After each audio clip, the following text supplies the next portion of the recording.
Hello friends, அனைவருக்கும் வணக்கம். இந்த நியூஸ் என்று பார்த்தீங்கன்னா தெரியும், அமெரிக்கா அண்மையில் மற்ற நாடுகள் மீதான இறக்குமதி தீர்வை வரிகளை அதிகரித்தது.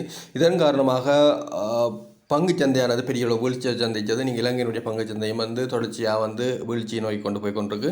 இந்த நிலையில் பார்த்தீங்கன்னா தெரியும், ஆப்பு வச்சவனுக்கே ஆப்பாகின நிலப்பாடு மாதிரி பார்த்தீங்கன்னா தெரியும், அமெரிக்கானுடைய பங்குச்சந்தையும் பாரிய அளவு வீழ்ச்சியை சந்திச்சிருக்கு. காரணம் சீனா சடதியாக அமெரிக்கா மேலான டேக்ஸ் பெர்சன்டேஜையும் அதிகரித்த காரணமாக அமெரிக்க பங்குச்சந்தை பெரிய ஒரு வீழ்ச்சியை சந்திச்சிருக்கு.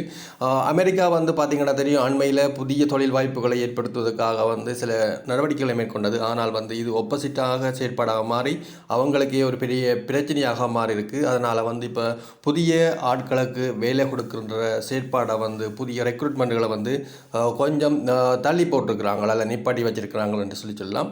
இது தொடர்பான தகவல்களை நீங்கள் நிறைய இன்டர்நெட்டில் கிடக்குது. அதில் நீங்கள் ஒருக்கா போய் பார்த்து அறிஞ்சு கொள்ளலாம். நன்றி, வணக்கம் ஃப்ரெண்ட்ஸ். இன்னொரு அடுத்த வீடியோவில் சந்திப்போம். நன்றி, வணக்கம்.